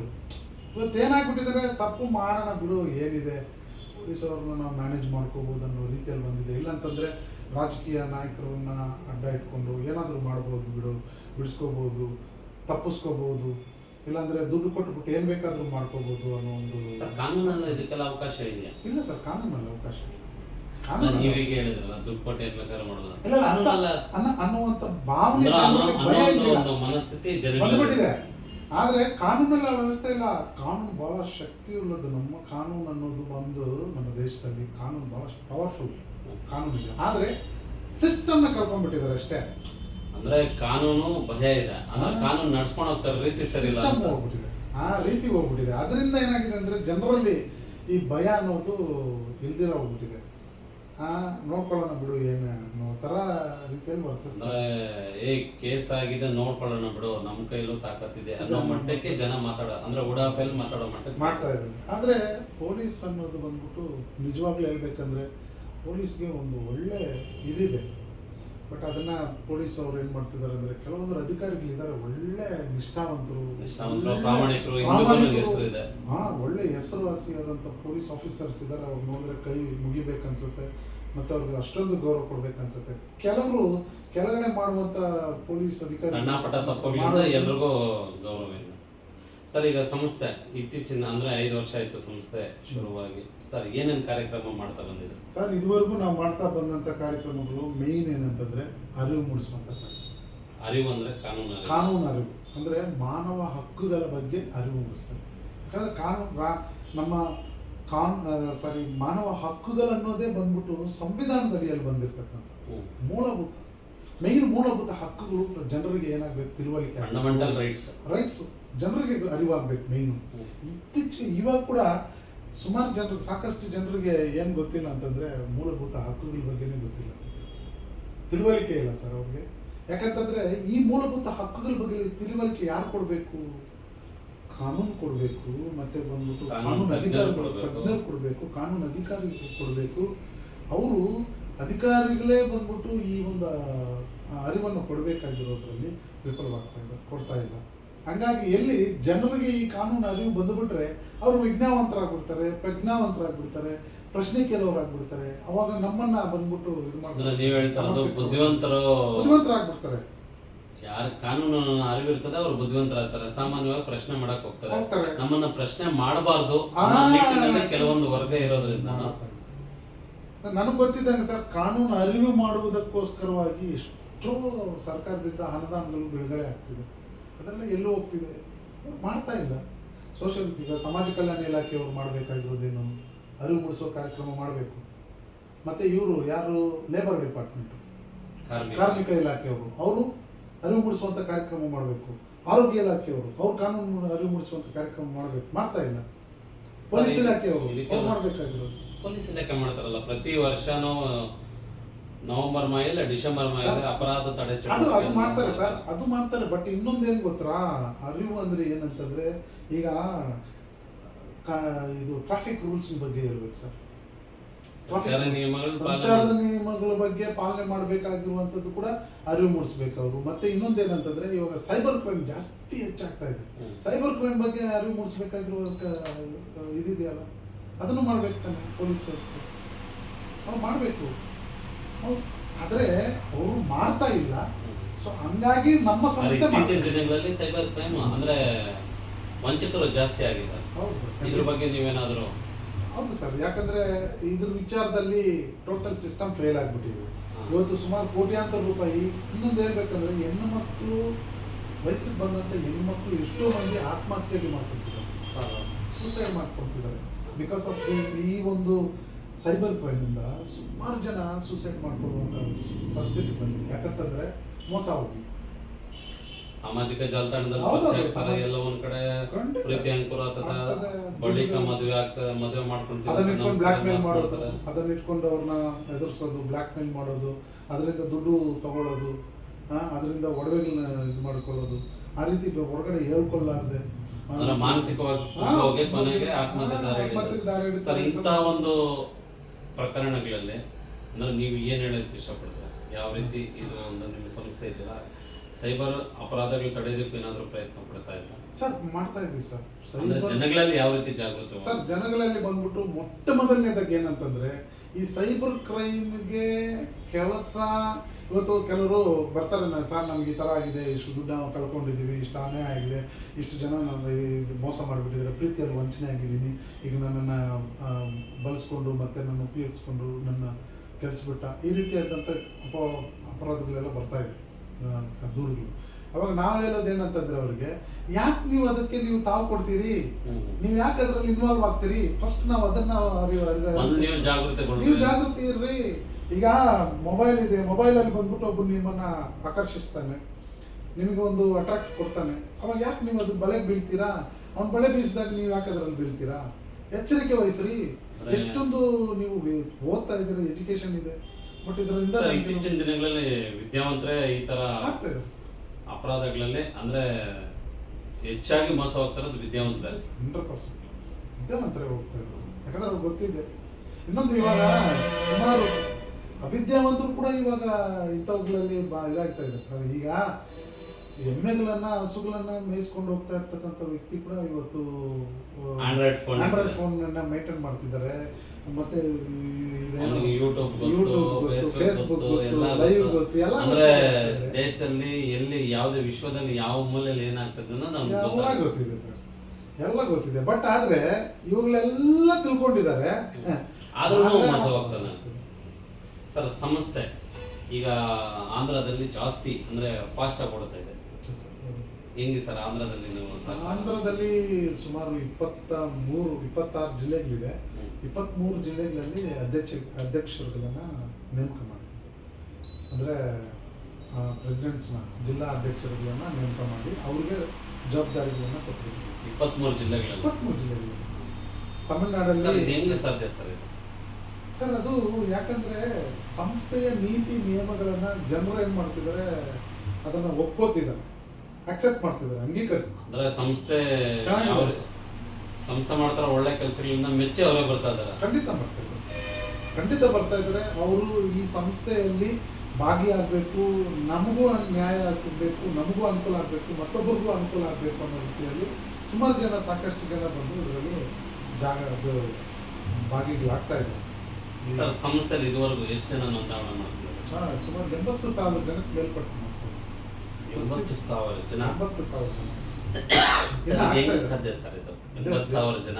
ಅದು ದೇವರ ಕೃಪೆ ಸರ್. ಮತ್ತೆ ಅದೇ ರೀತಿಯಲ್ಲಿ ಜನರ ಒಂದು ತಳಾಂತದಲ್ಲಿದ್ದಂಥ ಸಂಸ್ಥೆ 80,000 ಜನ ಸದಸ್ಯರು ಇದು ಮಾಡ್ತಾರೆ ಅಂದ್ರೆ ಅದೊಂದು ಸವಾಲಿನ ಕೆಲಸನೇ. ಖಂಡಿತ ಸರ್. ಇನ್ನ ಹೆಚ್ಚು ಮಾಡ್ಬೇಕಂತ, ಇನ್ನ ಹೆಚ್ಚಾಗಿ ಆಗಬೇಕು. ಇನ್ನ ಎಲ್ಲ ನಮ್ಮ ಇಡೀ ದೇಶದ ಸದಸ್ಯತ್ವ 1 ಕೋಟಿ ಮೀರಬೇಕು ಭಾರತದಲ್ಲಿ. ಸದಸ್ಯತ್ವ 80,000 ಜನ ಅಂದ್ರೆ 1 ಕೋಟಿವರೆಗೂ ಮೀರೋದನ್ನ ದೊಡ್ಡ ವಿಚಾರ. 120 ಕೋಟಿ ಜನ ಇರುವಾಗ 1 ಕೋಟಿ ದೊಡ್ಡ ವಿಚಾರ ಅಲ್ಲ. ಖಂಡಿತ ಸರ್. ಆದ್ರೆ ಈಗ ನಮ್ಮ ಕರ್ನಾಟಕದಲ್ಲಿ 7 ಕೋಟಿ ಜನ ಇದ್ದಾರೆ. ನಾನು ಹೇಳ್ತಾ ಇರೋದು 10 ರಾಜ್ಯಗಳಲ್ಲಿ ಆಗೋಯ್ತಲ್ಲ 1 ಕೋಟಿ 10 ಲಕ್ಷ ಅಂದ್ರೆ ಖಂಡಿತ ಆಗುತ್ತೆ. ಬಟ್ ಅಂದ್ರೆ 20 ರಾಜ್ಯಗಳಲ್ಲಿ ಇರೋದ್ರಿಂದ ಒಂದೊಂದು ರಾಜ್ಯದಲ್ಲಿ 10 ಲಕ್ಷ ಆದ್ರೂ ನಿಮಗೆ ಆಯ್ತಲ್ಲ 1 ಕೋಟಿ ಆಗುತ್ತೆ ಸರ್. ಬಟ್ ನಾವು ಅಷ್ಟು ಹೆಚ್ಚು ಸದಸ್ಯತ್ವವನ್ನು ಇದು ಮಾಡಿಲ್ಲ. ಸದಸ್ಯತ್ವದ ಬಗ್ಗೆ ಗಮನ ಹರಿಸ್ತಲ್ಲ. ಅಂದರೆ ಜನರು ಬರ್ತಾ ಇದ್ದಾರೆ, ಜಾಯ್ನ್ ಆಗ್ತಿದ್ದಾರೆ. ಹಾಗಾಗಿ ಅವ್ರಿಗೆ ಒಂದು ರೆಸಲ್ಯೂಷನ್ ಪಾಸ್ ಮಾಡಿ ಒಂದು ಫೀಸನ್ನು, ಅಂದರೆ ಫೀಸ್ ಅಲ್ಲ, ಒಂದು ಶುಲ್ಕ ನಿಮ್ಮ ಸದಸ್ಯತ್ವಕ್ಕೋಸ್ಕರ ಅಂತೆಲ್ಲ, ಅದೊಂದು ಸಂಸ್ಥೆಯ ಒಂದು ಬೆಳವಣಿಗೆಗೋಸ್ಕರ, ಸಂಸ್ಥೆ ಅಭಿವೃದ್ಧಿಗೋಸ್ಕರ ಅಂತೇಳಿ ಅದನ್ನು ಇಕ್ಕಿ ಮಾಡಿ. ಸರ್ ಈಗ ನಿಮ್ಮ ಸಂಸ್ಥೆ ಬರೀ ಅಪರಾಧ ಚಟುವಟಿಕೆಗಳು ಬಿಟ್ಟು ಈ ಸಮಾಜಮುಖವಾಗಿ ಅಂದರೆ ಶಾಲೆಗಳಲ್ಲಿ ಡೊನೇಷನ್ ತಗೊಳ್ತಾರೆ, ಆಮೇಲೆ ಕೆಲವೊಂದು ಕಡೆ ಇನ್ನೊಂದು ಸಮಸ್ಯೆ ಆಗಿರ್ತದೆ. ಈಗ ಹಾಸ್ಪಿಟ್ಲ್ಗಳಲ್ಲಿ ಟ್ರೀಟ್ಮೆಂಟ್ ಮಾಡಿದಾನೆ ಅವ್ರಿಗೆ ವಂಚನೆ ಮಾಡಿರ್ತಾರೆ, ಏನೋ ಆಗಿ ಯಾವುದೋ ಅಡ್ಡ ಪರಿಣಾಮಗಳಾಗಿ ಇವಾಗ ಟ್ರೀಟ್ಮೆಂಟ್ ಮಾಡಿರ್ತಾನೆ, ಅದೇನೋ ರಿಯಾಕ್ಷನ್ ಆಗಿ ಪೇಷಂಟ್ಸ್ ಹೊತ್ತೋಗಿರ್ತಾರೆ. ಸೊ ಈ ಥರದಲ್ಲಿ ಏನಾದರೂ ನೊಂದು ಬಿಂದಿರ್ತಾರಲ್ಲ ಅವ್ರಿಗೆ ಯಾವ ರೀತಿ ನೀವು ಇದು ಮಾಡ್ತಾರೆ? ಅವ್ರಿಗೆ ಖಂಡಿತ ನ್ಯಾಯ ಕೊಡಿಸ್ಲೇಬೇಕಲ್ಲ. ಈಗ ನಾನು ಅವನು ಲಕ್ಷಾಂತರ ರೂಪಾಯಿ ದುಡ್ಡು ಕಟ್ಟಿರ್ತಾನೆ, ಏನೋ ಉಳಿಬೋದು ಪೇಷಂಟು ಅನ್ನೋ ಒಂದು ಕಾರಣಕ್ಕೆ ಅವ್ನು ಹೋಗಿರ್ತಾನೆ. ಅಲ್ಲಿ ಡಾಕ್ಟರ್ ಎಡವಟ ಇಲ್ಲ, ನರ್ಸ್ ಎಡವಟ ಇಲ್ಲ, ಏನೋ ಒಂದು ಹೆಚ್ಚು ಕಡಿಮೆ ಆಗಿರ್ತದೆ. ಆಗ ಏನ್ ಮಾಡ್ತಾರೆ ಅಂದ್ರೆ ರೊಚ್ಚಿಗೆ ಹೇಳ್ತಾರೆ ಜನ, ರೊಚ್ಚಿಗೆದ್ದು ಹಾಸ್ಪಿಟಲ್ ಧ್ವಂಸ ಮಾಡೋ ಮಟ್ಟಕ್ಕೂ ಹೋಗ್ಬಿಟ್ಟಿರ್ತಾರೆ, ಉದ್ರೇಕವಾಗಿರ್ತಾರೆ. ಅಂತ ಟೈಮ್ಗಳಲ್ಲಿ ಕೆಲವೊಂದು ಟೈಮ್ ಏನಾಗಿರ್ತದೆ ಅಂದ್ರೆ ಈಗ ವೈದ್ಯರುಗಳು ಕೂಡ ಕಾನೂನು ಮಾಡ್ಕೊಂಡ್ಬಿಟ್ಟಾರೆ, KPME ಕಾಯ್ದೆ ಮಾಡ್ಕೊಂಡು ಅವ್ರು ಸೇಫ್ಟಿ ಮಾಡ್ಕೊಳಕ್ ನೋಡ್ಕೊಂಡಿದ್ದಾರೆ. ಹಾಗಾಗಿ ಈಗ ಆ ಥರ ಪರಿಸ್ಥಿತಿಗಳಲ್ಲಿ ನಿಮ್ಮ ಗಮನಕ್ಕೆ ಅಂದ್ರೆ ಈ ಥರ ಅನ್ಯಾಯಗಳಾಗಿ ನಿಮ್ಮ ಗಮನಕ್ಕೆ ಬಂದು ಸರ್ ನಮಗೆ ನ್ಯಾಯ ಕೊಡಿಸಿ ಅಂತ ಏನಾದರೂ ಬಂದಿದ್ದಾರೆ ಸರ್. ಆದರೆ ಮೇಯ್ನ್ ಏನು ಹೇಳ್ತೀನಿ ಅಂದರೆ ಸರ್, ಈ ವೈದ್ಯರು ಬಂದ್ಬಿಟ್ಟು ಅವರು ಒಂದು ಪ್ರಾಣದ ಬೆಲೆಯನ್ನು ಮೈಂಡಲ್ಲಿ ಇಟ್ಕೊಂಡು, ಈ ಪ್ರಾಣಕ್ಕೆ ನಾವು ಏನಾದರೂ ಒಂದು ಮಾಡಬೇಕು ಅನ್ನೋ ಒಂದು ಮೈಂಡಲ್ಲಿ ಇಟ್ಕೊಂಡು, ಆ ಬೆಲೆಗೆ ತಕ್ಕಂಗೆ ಅವ್ರು ಏನಾದರೂ ಟ್ರೀಟ್ಮೆಂಟ್ ಕೊಟ್ಟರೆ ಖಂಡಿತ ಯಾಕೆ ವಿಫಲ ಆಗ್ತಾರೆ ಸರ್. ಆ ರೀತಿ ಮನಸ್ಸಲ್ಲಿ ಇಟ್ಕೊಂಡು ಏನೋ ವೈದ್ಯರು ಏನು ಮಾಡ್ತಾರೆ ಅಂದರೆ, ಕೆಲವರು ಏನಪ್ಪ ನಮಗೆ ದುಡ್ಡು ಬರಬೇಕು, ಈ ಪೇಷಂಟಿಂದ ನಾವೇನು ದುಡ್ಡು ಮಾಡ್ಕೋಬೇಕು ಅನ್ನೋ ಮೈಂಡ್ ಸೆಟ್ ಇದ್ದರೆ ಖಂಡಿತ ಅಲ್ಲಿ ಬಂದ್ಬಿಟ್ಟು ಏನಾಗುತ್ತೆ, ಆ ಒಂದು ಮೈಂಡ್ ಸೆಟ್ ನೋಡ್ತೀವಿ ನಾವು. ಇವರು ನಿಜವಾಗ್ಲೂ ಒಂದು ಪ್ರಾಣಕ್ಕೆ ಬೆಲೆ ಕೊಟ್ಟು ಇವರು ಟ್ರೀಟ್ಮೆಂಟ್ ಕೊಟ್ಟಿದ್ದಾರಾ, ಇಲ್ಲ ದುಡ್ಡುಗೋಸ್ಕರ ಇವರು ಇದು ಮಾಡಿದಾರ. ಇನ್ ಕೇಸ್ ದುಡ್ಡುಗೋಸ್ಕರನೇ ಅನ್ನೋದಾದರೂ ಸಾಬೀತಾದರೆ ಖಂಡಿತ ಅವ್ರನ್ನ ಬಂದ್ಬಿಟ್ಟು ಆ ಕ್ಲಿನಿಕ್ ಆಗಲಿ, ಇಲ್ಲಾಂದರೆ ಅದೊಂದು ಏನು ಆಸ್ಪತ್ರೆ ಆಗಲಿ, ಆ ಆಸ್ಪತ್ರೆನ ಸೀಸ್ ಮಾಡಿಸ್ಬೇಕು, ಆ ಆಸ್ಪತ್ರೆನ ಕಂಪ್ಲೀಟಾಗಿ ಮುಚ್ಚಿಸ್ಬಿಡಬೇಕು, ಅವ್ರ ಮೇಲೆ ದಾಖಲೆ ಆಗಬೇಕು ಪ್ರಕರಣಗಳು. ಈ ತರ ಒಂದು ಪ್ರಕರಣಗಳು ಯಾವ್ದಾದ್ರು ನಡೆದಿದೆಯಾ? ಮಾಡಿದ್ದೀನಿ ಸರ್. ಹ್ಯೂಮನ್ ರೈಟ್ಸ್ ಅಲ್ಲೇ ಒಂದು ಕಂಪ್ಲೇಂಟನ್ನು ನಾನು ಮಾಡಿದ್ದೀನಿ. ಶ್ರೀನಿವಾಸಪುರದಲ್ಲಿ ನಡೆದಿರುವಂಥದ್ದು ಒಂದು 6 ತಿಂಗಳ ಮಗುನ ಡಾಕ್ಟರ್ಗಳ ನಿರ್ಲಕ್ಷ್ಯದಿಂದ ಏನಾಗಿದೆ, ಮಗು ಸತ್ತೋಗ್ಬಿಡ್ತು. ಯಾಕಂದ್ರೆ ಡಾಕ್ಟರ್ 11:30 ಕೂಡ ಡಾಕ್ಟರ್ ಇಲ್ಲ ಹಾಸ್ಪಿಟಲ್, ಸರ್ಕಾರಿ ಆಸ್ಪತ್ರೆಯಲ್ಲಿ, ಸಾರ್ವಜನಿಕ ಆಸ್ಪತ್ರೆಯಲ್ಲಿ ಶ್ರೀನಿವಾಸಪುರದಲ್ಲಿ 11:30 ಗಂಟೆ ಆದರೂ ಕೂಡ ಡಾಕ್ಟರ್ ಇಲ್ಲ. ಇವರು ಪೇಷಂಟ್ನ ಮಗುನ ಕರ್ಕೊಂಡ್ಬಂದಿದ್ದಾರೆ, ಮಗುನ ಕರ್ಕೊಂಡ್ಬಂದು ಹಾಲು ಕೊಟ್ಟಿದ್ದಾರೆ, ಕೊಟ್ಟು ಜ್ವರ ಬಂದಿತ್ತಂತೆ, ತಗೊಂಡ್ಬಂದ್ರು, ಮಗು ಸತ್ತೋಗ್ಬಿಟ್ಟು ಕೇಸ್ ಆಯ್ತಲ್ಲ. ಅದು ನಾನು ಹ್ಯೂಮನ್ ರೈಟ್ಸ್ ಕಮಿಷನ್ ಅಲ್ಲಿ. ಸರ್, ಈಗ ಇನ್ನೊಂದು, ಈ ನಿಮ್ಮ ಸಂಸ್ಥೆ ಅಂದ್ರೆ ಯಾರ ನೆರವಿಂದಿಲ್ಲ, ಬರೀ ಏನೋ ನೀತಿ ಆಯೋಗದ ಅಡಿಯಲ್ಲಿ ನಡೀತಾ ಇರೋದು. ಜೊತೆಗೆ ಈ ಇದರಿಂದ ಏನಾದರೂ ರಾಜಕೀಯ ವ್ಯಕ್ತಿಗಳು ನಿಮ್ಮ ಸಂಸ್ಥೆಯಲ್ಲಿ ಇದ್ದಾರ? ಯಾವ ರಾಜಕೀಯ ವ್ಯಕ್ತಿಗಳು ಅಂದ್ರೆ ಕಂಪ್ಲೀಟ್ಲಿ ಇದು ಬಂದು ನೀವು ನಡ್ಸ್ಕೊಂಡು ಹೋಗ್ತಾರಂತ ಕಂಪ್ಲೀಟ್ ಆಗಿ. ಯಾಕಂದ್ರೆ ನಾವು ಜನರ ಪರವಾಗಿ ಪ್ರಜಾಪ್ರಭುತ್ವದ ಕೆಳಗಡೆ ನಮಗೆ ಸಂವಿಧಾನದಡಿಯಲ್ಲಿ ನಾವು ಕೆಲಸ ಮಾಡಬೇಕು, ಕಾನೂನು ಚೌಕಟ್ಟಿನಲ್ಲಿ ಕೆಲಸ ಮಾಡಬೇಕು, ಜನರಿಗೋಸ್ಕರ ಕೆಲಸ ಮಾಡಬೇಕು ಅಷ್ಟೇ ಹೊರತು ನಮ್ದು ಯಾವುದೇ ರೀತಿಯಾದಂಥ ರಾಜಕೀಯಕ್ಕೆ ನಾವು ಸಹಕಾರ ತಗೊಂಡು ರಾಜಕೀಯ ಪರವಾಗಿ ನಾವು ನಿಂತ್ಕೊಂಡು ರಾಜಕೀಯ ರಹಿತ ರಾಜಕೀಯದಲ್ಲಿ ರಾಜ್ಯನೇ ಇಲ್ಲ ಸರ್. ಈಗ ನಮ್ಮ ಯುವಕರಿಗೆ ಏನ್ ಹೇಳಕ್ ಇಷ್ಟಪಡ್ತಾರೆ ಸರ್? ಯುವಕರಿಗೆ ಹೇಳೋದೇನಂದ್ರೆ, ಇವತ್ತು ಸುಮಾರು ಏನಂದ್ರೆ ಈಗ ಡ್ರಗ್ಸ್ ಯುವ ಜನಾಂಗ ಇದಾರಲ್ಲ, ಏನು 18 ಅಲ್ಲ, ಈಗ 13ಕ್ಕೆ ಶುರುವಾಗಿದ್ದಾರೆ. 13ರಿಂದ 30 ಒಳಗಡೆ ಏನಿದ್ದಾರೆ ಯುವ ಜನಾಂಗ ಇವತ್ತು ಯಥೇಚ್ಛವಾಗಿ ಮಾದಕ ವ್ಯಸನಿಗಳು ಜೊತೆಗೆ ಕಾನೂನು ಬಾಹಿರ ಚಟುವಟಿಕೆಗಳಲ್ಲಿ ಪಾಲ್ಗೊಳ್ತಾ ಇದ್ದಾರೆ. ಅಂದ್ರೆ ಬಾಲ ಅಪರಾಧಗಳು ಹೆಚ್ಚಾಗ್ತಾ ಇದೆ, ಯುವಕರಲ್ಲಿನ ಅಪರಾಧಗಳು ಕೂಡ ಹೆಚ್ಚಾಗ್ತಾ ಇದೆ. ಏನ್ ಸರ್ ಇದಕ್ಕೆಲ್ಲ ಕಾರಣ? ಸರ್, ಇದಕ್ಕೆ ಕಾರಣ ಏನಂತಂದ್ರೆ ಸರ್ಕಾರ ಏನ್ ಕಾರಣ? ಸರ್ಕಾರಗಳು ಕಾರಣ. ಯಾವ ರೀತಿ ಸರ್ಕಾರ? ಅದೇ ಹೇಳ್ತಾ ಇದ್ದೀನಿ. ಈಗ ಪೋಷಕರು ಜವಾಬ್ದಾರಿ ಇರ್ತಾರೆ ಸರ್. ಪೋಷಕರು ತಪ್ಪು ಆಗುತ್ತೆ ಸರ್. ಒಂದ್ ನಿಮಿಷ, ಪೋಷಕರು ಬಂದ್ಬಿಟ್ಟು ತಪ್ಪು ಮಾಡಿ ಅಂತ ಹೇಳ್ಬಿಟ್ಟು ಪೋಷಕರು ಕಳ್ಸಲ್ಲ ಸರ್. ಪೋಷಕರು ಬಂದ್ಬಿಟ್ಟು ಪೋಷಕರು ನನ್ನ ಮಗ ತಪ್ಪು ಮಾಡ್ಲಿ ಅಂತ ಹೇಳಲ್ಲ, ನನ್ನ ಮಗ ಒಳ್ಳೆಯವನಾಗ್ಲಿ ಅಲ್ಲ. ನೀವು ಈಗ ಸರ್ಕಾರಗಳಂದ್ರಲ್ಲ, ಸರ್ಕಾರಗಳು ಯಾವ ರೀತಿ ಇದಕ್ಕೆ? ಸರ್, ನಾನು ಹೇಳೋದೇನಂದ್ರೆ ಸರ್ಕಾರಗಳು ಅಂತ ಯಾಕೆ ಹೇಳ್ತಾ ಇದ್ದೀನಿ ಅಂತಂದ್ರೆ, ಸರ್ ಇವತ್ತು ಒಂದು ತಪ್ಪು ಮಾಡಿದಾಗ, ಇವಾಗ ನಾನು ಒಂದು ಇತ್ತೀಚೆಗೆ ವಿಶಾಖಪಟ್ಟಣಮಲ್ಲಿ 25 ಟನ್ ಡ್ರಗ್ಸ್ ಸಪ್ಲೈ ಆಗಿತ್ತು. 25 ಟನ್ ಏನಾಗಿತ್ತು, ಎಲ್ಲಿಂದ? ಜರ್ಮನಿಯಿಂದ ಬಂತು. 25 ಟನ್ ಸೀಸ್ ಮಾಡ್ಕೊಂಡ್ರು CBI ಅವರು. ಆ ಕೇಸನ್ನ ನಾವೇ ತಗೊಂಡಿರೋದು. ನಾವು ತಗೊಂಡು ಇವಾಗ ಅದ್ರ ಸಂಪೂರ್ಣ ಮಾಹಿತಿ ನನ್ನ ಹತ್ರ ಇದೆ. ನಾವು ಅದನ್ನು ಇನ್ವೆಸ್ಟಿಗೇಷನ್ ಮಾಡ್ತಾ ಇದ್ವಿ, ಕೆಲವೊಂದು ಕೂಡ ತೆಗೆದಿದ್ವಿ. CBI ಅವರು ಕೂಡ ನಮಗೆ ಸ್ವಲ್ಪ ಸಹಕಾರ ಕೊಟ್ಟರು, ಮಾಡ್ತಾ ಇದ್ವಿ. 25 ಟನ್ನು ಸೀಸ್ ಮಾಡಿದ್ರು ಸರ್. ಇವತ್ತು 25 ಟನ್ ಸೀಸ್ ಮಾಡಿದ್ರು, ಬಟ್ ಆದರೆ ಅದ್ರ ಏನು ಮಾಡಿದಾರಂತ ಗೊತ್ತೇ ಇಲ್ಲ. ಇದರಲ್ಲಿ ಸರ್ಕಾರ ಇನ್ವಾಲ್ವ್ಮೆಂಟ್ ಇಲ್ದಿರ ಬರುತ್ತಾ? ಸರ್ಕಾರ ಏನು ಮಾಡ್ತಿದ್ದಂಗಂದ್ರೆ, ಇವಾಗ ಯುವಕರು ಹಾಲಾಗ್ತಾ ಇದ್ದಾರೆ ಅಂದ್ರೆ ಕಾರಣ ಏನು? ಗಾಂಜಾ ಯಾಕೆ ಬಿಟ್ಬಿಟ್ರು? ಇವತ್ತು ಹಾಳಾಗೋಗಿರ್ತಕ್ಕಂಥ ಕೊಕೇನು ಮತ್ತೆ ಇನ್ನ ಹೆರಾಯಿನು, ಇನ್ನ ಬೇಕಾದಷ್ಟು ಡ್ರಗ್ಸ್ನ ಬಂದ್ಬಿಟ್ಟು ಹೊರ ರಾಜ್ಯಗಳಿಂದ ಬಂದ್ಬಿಟ್ಟಿದ್ದಾರೆ, ಹೊರ ರಾಜ್ಯಗಳಿಂದ ನಮ್ಮ ದೇಶಕ್ಕೆ ಬಿಟ್ಬಿಟ್ಟಿದ್ದಾರೆ. ಏನು ಇದು ಏನು ಟೆರರಿಸಮ್ನ ಕಂಟ್ರೋಲ್ ಮಾಡಿಬಿಟ್ರು.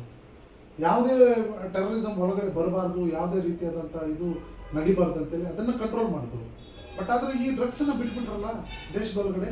ಇವತ್ತು ಈ ದೇಶದೊಳಗಡೆ ಡ್ರಗ್ಸ್ ಬಂದಿರೋದ್ರಿಂದ ಎಷ್ಟು ಜನ ಯುವಕರು ಹಾಳಾಗಿ ಹೋಗ್ತಿದ್ದಾರೆ.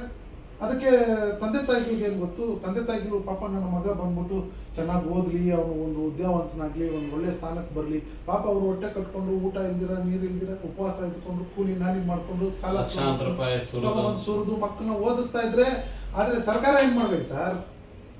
ಸರಿ, ಸರ್ಕಾರ ಗಮನ ವಹಿಸ್ಬೇಕು ತಾನೆ. ಈಗ ಸರ್ಕಾರಗಳ ಬಗ್ಗೆ ಒಂದು ಹೇಳೋಣ. ಈಗ ಶಾಲಾ ಕಾಲೇಜುಗಳಲ್ಲಿ ಯುವಕರಿಗೆ ಯುವಕರಿಗೆ ಹೇಳಿದ್ರ ಶಾಲಾ ಕಾಲೇಜುಗಳಲ್ಲಿ ಡ್ರಗ್ಸ್ ದಂಧೆ ನಡೀತದೆ ಅಂತ ಹೇಳ್ತೀರಾ, ಅದಕ್ಕೆ ಅಲ್ಲಿನ ಆಡಳಿತ ಮಂಡಳಿ ಕಾರಣ ಇರ್ಬೋದು. ಹೌದು ಸರ್, ಇರ್ಬೋದಲ್ಲ ಸರ್, ಅವ್ರದ್ದು ವ್ಯವಸ್ಥೆ. ಈಗ ಅಂತ ಇವಾಗ ಪ್ರಮುಖ ಯೂನಿವರ್ಸಿಟಿಗಳಿರ್ತವೆ, ಈಗ ಡೀಮ್ಡ್ ಯೂನಿವರ್ಸಿಟಿ ಇರ್ಬೋದು, ಮತ್ತೊಂದು ಅಂದ್ರೆ ಶಕ್ತಿಶಾಲಿ ಯೂನಿವರ್ಸಿಟಿಗಳಿದೆ. ಅಂತ ಶಕ್ತಿಶಾಲಿ ಯೂನಿವರ್ಸಿಟಿಗಳಲ್ಲಿ ಈ ತರ ಅಪರಾಧ ಚಟುವಟಿಕೆಗಳು ನಡೀತದೆ. ಅಲ್ಲಿ ಹೋಗಿ ನೀವು ಜಾಗೃತಿ ಮೂಡಿಸುವಂತ ಕಾರ್ಯಕ್ರಮ ಮಾಡಿದ್ವಿ, ಸುಮಾರು ಮಾಡಿದ್ವಿ. ಸೊ ಅಲ್ಲಿ ಹೆಂಗೆ ನಿಮ್ಗೆ ಕೋಪರೇಷನ್ ಕೊಡ್ತಾರೆ ಸರ್? ಅಲ್ಲಿ ನಾವೇನ್ ಮಾಡ್ತೀರಂದ್ರೆ, ಅಲ್ಲಿರ್ತಕ್ಕಂಥ ಯೂತ್ಸ್ನ ಒಂದು ಟೀಮ್ ಮಾಡ್ತೀವಿ ಸರ್ ನಾವು. ಅವ್ರಿಗೆ ನಾವೇನು ಮಾಡ್ತೀವಿ ಅಂದರೆ, ಒಂದು ಒಂದು ಒಂದು ಜವಾಬ್ದಾರಿ ಮಾಡ್ತೀವಿ. ಏನಂತಂದರೆ, ಈಗ ನೋಡಪ್ಪ, ಈಗ ನೀವು ಏನೇ ಆಗಿರಲಿ, ನಿಮಗೆ ಇಲ್ಲಿ ಏನು ಅನಾನುಕೂಲತೆ ಆಗಿದೆ ಮತ್ತು ಇಲ್ಲೇನೇ ಅಕ್ರಮ ಚಟುವಟಿಕೆ ನಡೀತಾ ಇದೆ, ನಮ್ಗೆ ಮಾಹಿತಿ ಕೊಡಿ, ಆಯಿತಾ? ನೀವು ಮಾಡೋದ್ರಿಂದ ನೀವು ಒಂದು ಜವಾಬ್ದಾರಿಯುತ ವ್ಯಕ್ತಿ ಆಗ್ತೀರಿ, 4 ಜನಕ್ಕೆ ನೀವು ಜವಾಬ್ದಾರರಾಗ್ತೀರಿ, ಅವ್ರನ್ನೂ ನೀವು ಒಳ್ಳೆಯವ್ರ ಮಾರ್ಗಕ್ಕೆ ನಡೆಸುವಂಥವ್ರಾಗ್ತೀರಿ.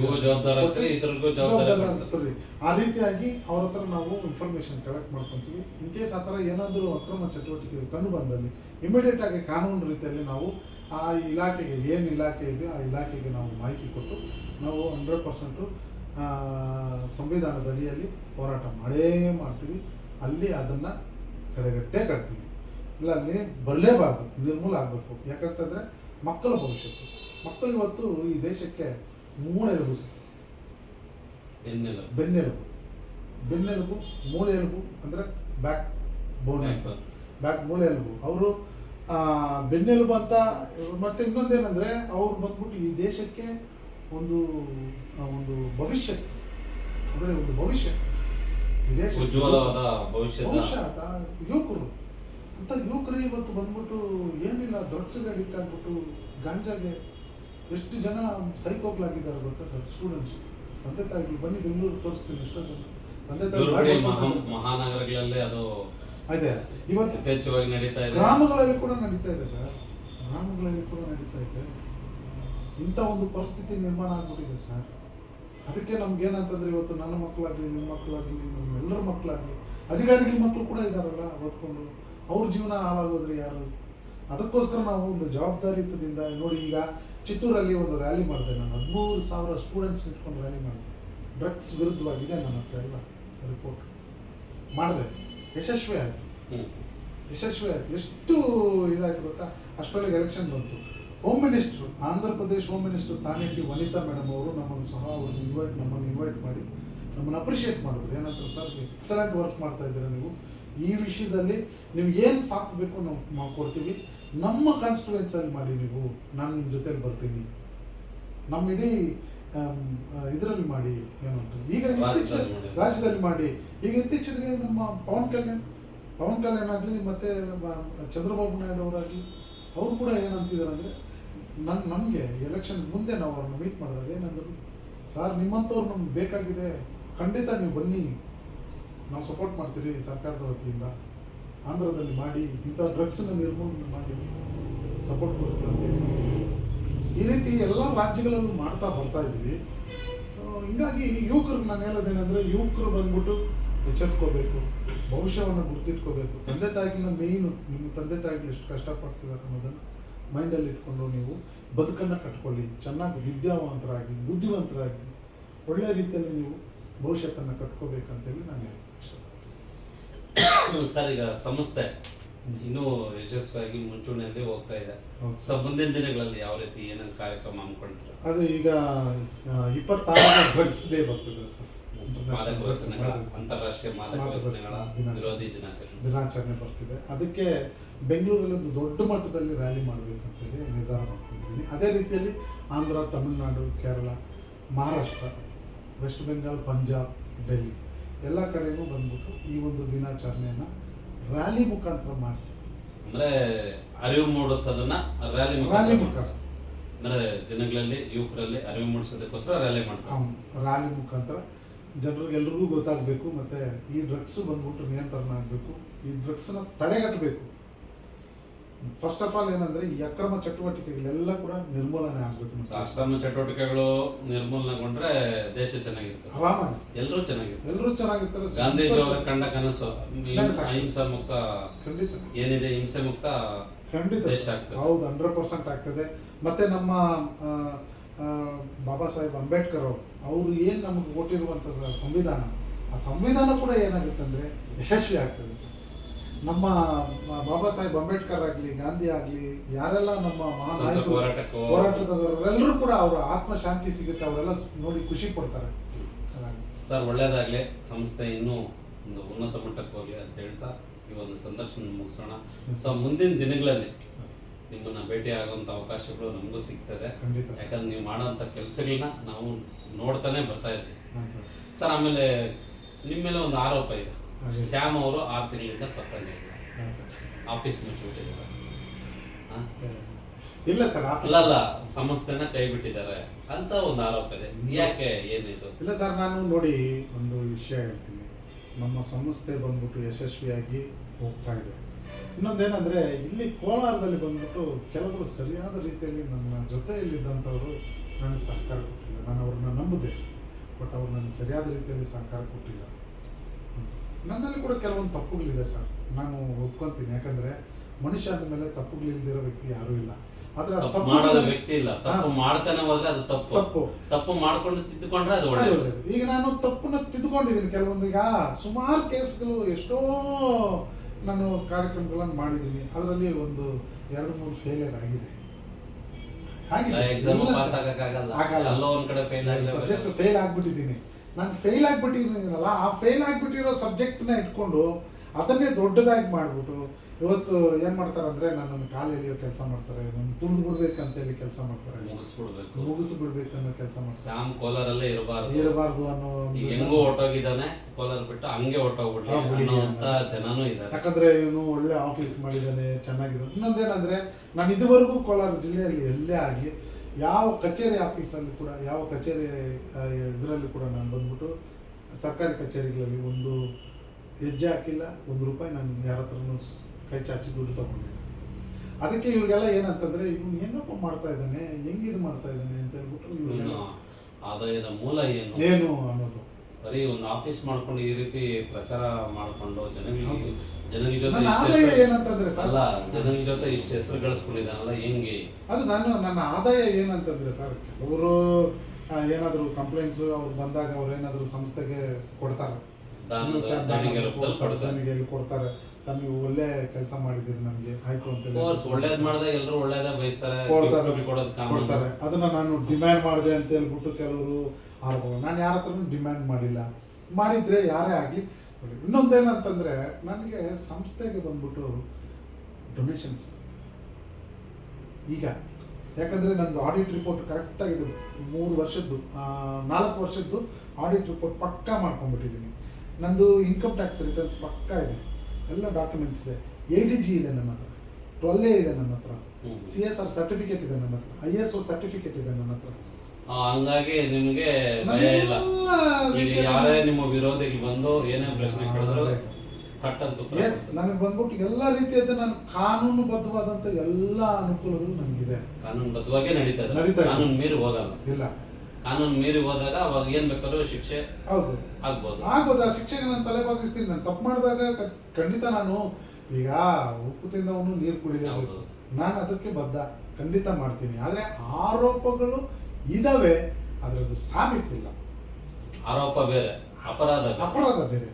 ಆರೋಪ ಮಾಡುವುದು ಕಳ್ಳ ಅಂತ ಹೇಳೋದಕ್ಕೆ ಆರೋಪ ಅಷ್ಟೇ, ಅಪರಾಧ ಆಗಿಲ್ಲ. ಹೌದು, ಸಾಬೀತಾಗಿಲ್ಲ. ಒಂದು ಉದಾಹರಣೆಗೆ ಸರ್, ಈಗ ನನ್ನ ಹತ್ರ 500 ರೂಪಾಯಿ ಚಿಲ್ಲರೆ ಇಲ್ಲ, ನಾನೇನು ಮಾಡ್ತೀನಿ, 4-5 ಅಂಗಡಿಗಳಲ್ಲಿ ಹೋಗ್ತೀನಿ, ಚಿಲ್ಲರೆ ಸಿಕ್ಕಿಲ್ಲ. ಸಡನ್ ಆಗಿ ಏನು ಮಾಡ್ತೀನಿ ಅಂದರೆ, ಅಲ್ಲೊಂದು ಬಾರ್ ಇತ್ತು, ಬಾರ್ ಹತ್ರ ಹೋಗ್ಬಿಟ್ಟು ನಾನು 500 ರೂಪಾಯಿ ಚಿಲ್ಲರೆ ಕೊಟ್ಟು ತಂದ್ಬಿಟ್ಟು ಬರ್ತಾ ಇರೋವಾಗ ನೋಡ್ಬಿಟ್ಟು ಏನಾಗ್ತಾರೆ ಗೊತ್ತಾ, ಓ ಶ್ಯಾಮ್ ಬಾರಲ್ಲಿ ಬಂದು ಎಣ್ಣೆ ಹೊಡಿತಾ ಇದ್ರು. ನೀವು ಹೋಗಿದ್ ಚಿಲ್ಲರೆಗೆ ಆಗಿದ ಉದ್ದೇಶ ಬೇರೆ, ಈ ರೀತಿ ಆ ರೀತಿ ಮಾಡ್ತಾ ಇದ್ದಾರೆ ಹೊರತು. ನಾನು ನಿಮ್ಮ ಒಂದು ಒಂದು ಸಮಾಜಮುಖಿ ಕಾರ್ಯಗಳನ್ನ ನೋಡಿ ಸಹಿಸಿಕೊಂಡ ಖಂಡಿತ ಸರ್. ಆಗಿದ್ದಂಥವ್ರು ನಿಮ್ಮ ಆರೋಪ ಮಾಡಿದ್ರು. ಸುಮಾರು ನನ್ನ ಒಂದು ಸಂಸ್ಥೆಯ ಬೆಳವಣಿಗೆಯನ್ನ ಸುಮಾರು ಜನ ಸಹಿಸ್ಕೊಳಕ್ ಆಗ್ತಾ ಇಲ್ಲ. ಅಂದ್ರೆ ಖಾಲಿ ಹೊಳೆಯರು ಜಾಸ್ತಿ ಇದಾರೆ ನಿಮ್ಗೆ. ಖಂಡಿತ ಹಾಲೆಲೆಯವರು ಇದ್ದಾರೆ, ಬೆನ್ನಿಂದ ತುಳಿಯೋರು ಇದ್ದಾರೆ, ಸರ್ ಈಗ ಆಮೇಲೆ ನನಗೆ ಇನ್ನೊಂದು ವಿಚಾರ ಕೇಳ್ಪಟ್ಟೆ, ನಿಮ್ಗೆ ಡಾಕ್ಟರೇಟ್ ಬಂದಿದೆ ಅಂತ. ಹೌದು ಸರ್. ಸರ್ ಹೆಂಗಿದು ಡಾಕ್ಟರೇಟ್? ಸರ್ ನನಗೆ ಡಾಕ್ಟರೇಟ್ ನನಗೆ ಗೊತ್ತಿಲ್ಲ, ಬಟ್ ಆದರೆ ಈ ಸೋಷಿಯಲ್ ಮೀಡಿಯಾದಲ್ಲಿ ಯಾರೋ ನೋಡಿದ್ದಾರೆ, ಸೋಷಿಯಲ್ ಮೀಡಿಯಾದಲ್ಲಿ ನಾವು ಮಾಡುವಂಥ ಕೆಲಸ ಕಾರ್ಯಗಳನ್ನು ನೋಡಿದ್ದಾರೆ. ನೋಡಿ ಆಮೇಲೆ ಯಾರೋ ಒಬ್ಬರು ಡಾಕ್ಟರ್ ಬಂದ್ಬಿಟ್ಟು ರೆಫರ್ ಮಾಡಿದ್ರು, ಎಲ್ಲಿ ತಮಿಳ್ನಾಡಲ್ಲಿ. ಅದು ನನಗೆ ಡಾಕ್ಟರೇಟ್ ಸಿಕ್ಕಿರೋದು ಸರ್ ನೋಡ್ಬೋದಾ ಡಾಕ್ಟರೇಟ್? 100% ತೋರಿಸ್ತೀನಿ ಸರ್. ಸರ್ ಈಗ ಇತ್ತೀಚಿನ ದಿನಗಳಲ್ಲಿ ಡಾಕ್ಟರೇಟ್ಗೆ ಒಂದು ಗೌರವ ಕಡಿಮೆ ಆಗ್ತದೆ. ಗೌರವ ಡಾಕ್ಟರೇಟ್ ಅಂತ ತಗೊಳ್ಳೋದಕ್ಕೆ ಗೌರವನೇ ಕಡಿಮೆ ಆಗ್ತಾ ಇದೆ. ಸೊ ಅದು ಹೆಂಗೆ? ಕೊಡೋದು ಗೌರವ ಡಾಕ್ಟರೇಟ್, ಈಸ್ಕೊಡೋದು ಗೌರವ ಡಾಕ್ಟರ್, ಅದು ಅಗೌರವ ಆಗ್ತದೆ. ಹೌದು ಸರ್. ಅಂದ್ರೆ ಕೆಲವ್ರು ಏನ್ ಮಾಡ್ತಾರೆ, ದುಡ್ಡುಗೋಸ್ಕರ ಮಾಡ್ಕೊತಾರೆ ಸರ್. ಅದು ಸರ್ ಆ ಥರ ಆಫರ್ ಯಾವುದಿಲ್ಲ ನಿಮ್ಮ? ನಮ್ಗಿಲ್ಲ. ನಾನು ಈ ಒಂದು ಡಾಕ್ಟರೇಟ್ ನನಗೆ ನಿಜ ಅಂದ್ರೆ ನಿಜವಾಗ್ಲೂ ಯಾವುದೇ ಒಂದು ರೂಪಾಯಿ ನಾನು ಕೊಡ್ದಿರಾ ನನ್ಗೆ ಕೊಟ್ಟಂತ doctorate sir. Global human piece university ಅಂತ ಡಾಕ್ಟರೇಟ್ ಕೊಟ್ಟಿದ್ದಾರೆ.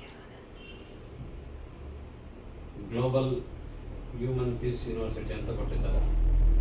ಮತ್ತೆ ಗ್ಲೋಬಲ್ ಹ್ಯೂಮನ್ ಪೀಸ್ ಯೂನಿವರ್ಸಿಟಿ ಇವರು ಕೊಟ್ಟಿದ್ದಾರೆ. ಸರ್ ಹೆಂಗಿದು? ಅದೇ ಸರ್ ಹೇಳೋದಲ್ಲ, ಯಾರೋ ಒಬ್ಬ ಡಾಕ್ಟರ್ ನನ್ನ ಬಗ್ಗೆ ಸೋಷಿಯಲ್ ಮೀಡಿಯಾದಲ್ಲಿ ನೋಡಿ ಅವರು ಈ ಒಂದು ಸಂಸ್ಥೆಯಲ್ಲಿ ಅವ್ರು ಬಂದ್ಬಿಟ್ಟು ಒಳ್ಳೆ ಒಡನಾಟ ಇದೆ, ಒಳ್ಳೆ ಸ್ನೇಹ ಇದೆ ಅವ್ರಿಗೆ, ಉತ್ತಮವಾದಂಥ ಬಾಂಧವ್ಯ ಇಟ್ಕೊಂಡು ನಿಮ್ಮ ಸಮಾಜಮುಖಿ ಅವ್ರನ್ನ ಏನ್ ಹೇಳಿದ್ರು ಅಂದ್ರೆ ಇಂಥವ್ರಿಗೆ ನೀವು ಡಾಕ್ಟರೇಟ್ ಮಾಡ್ಬೋದಲ್ಲ ಅಂತೇಳಿ ನನ್ನನ್ನು ಪ್ರಿಫರ್ ಮಾಡಿದ್ರು. ಅವಾಗ ನಾನು ಹೇಳಿದೆ ನೀವೇನು ಮಾಡ್ತಿದ್ರೆ, ನನಗೆ ಇಂಟರ್ವ್ಯೂ ಮಾಡಿದಾಗ ನಾನೆಲ್ಲ ಹೇಳಿದೆ, ನಾನು ಏನೇನು ಕೆಲಸ ಮಾಡ್ತಾ ಇದ್ದೀನಿ ಹೇಳಿದಾಗ ನನ್ನ ಒಂದು ಸಾಮಾಜಿಕ ಚಟುವಟಿಕೆಗಳನ್ನು ಗುರುತಿಸಿ ನಿಮಗೆ ನಾವು ಡಾಕ್ಟರೇಟ್ ಕೊಡ್ಬೋದು, ಅದರಿಂದ ನೀವು ಇದಕ್ಕೆ ನೀವು ಅರ್ಹರು ಅಂತ ಹೇಳ್ಬಿಟ್ಟು ಅವರೇ ನನ್ನನ್ನು ಇನ್ವೈಟ್ ಮಾಡಿ ಅವ್ರು ಕೊಟ್ಟಂತ ಡಾಕ್ಟರೇಟ್. ಸರ್ ಒಳ್ಳೆಯದಾಗಲಿ. ಮುಂದಿನ ದಿನಗಳಲ್ಲಿ ಇನ್ನೂ ಮತ್ತಷ್ಟು ಒಳ್ಳೆ ಕೆಲಸಗಳು ಮಾಡೋಣ ಸಮಾಜಮುಖಿಯಾಗಿ. ಸ್ನೇಹಿತರೆ ನೋಡಿದ್ರಲ್ಲ, ಇದು ನಮ್ಮ ಜೆ ಜಾನ್ ಸ್ಯಾಮ್ಯುಯಲ್ ಕೀಮ್ ಅವರ ಒಂದು ಮಾತುಗಳು. ಅವರ ಸಂಸ್ಥೆ ಆರಂಭಿಕ ಹಂತದಿಂದ ಹಿಡಿದು ಕೊನೆ ಹಂತದವರೆಗೂ ಅವರು ಎಲ್ಲ ರೀತಿಯಲ್ಲೂ ನಮ್ಮ ಜೊತೆ ಹಂಚ್ಕೊಂಡಿದ್ದಾರೆ. ಸೊ ಮುಂದಿನ ದಿನಗಳಲ್ಲಿ ಶ್ಯಾಮ್ ಅವ್ರನ್ನ ಭೇಟಿಯಾಗಿ ಮತ್ತಷ್ಟು ವಿವರಗಳನ್ನ ಪಡೆಯೋಣ ಅಂತ ಹೇಳ್ತಾ ಈ ವಿಡಿಯೋನ ಮುಗಿಸ್ತಾ ಇದ್ದೀನಿ. ಧನ್ಯವಾದಗಳು ಸರ್. ಒಳ್ಳೆಯದಾಗಲಿ ನಿಮಗೆ. ಮತ್ತೆ ಸಂಸ್ಥೆನ ಭೇಟಿ ಮಾಡೋಣ, ಸಿಕ್ಕೋಣ. ಮತ್ತೆ ನಿಮ್ಮ ಸಮಾಜಮುಖಿ ಕಾರ್ಯಗಳು ಹೀಗೆ ಮುಂದುವರಲಿ ಅಂತ ಆಶಿಸ್ತೀನಿ.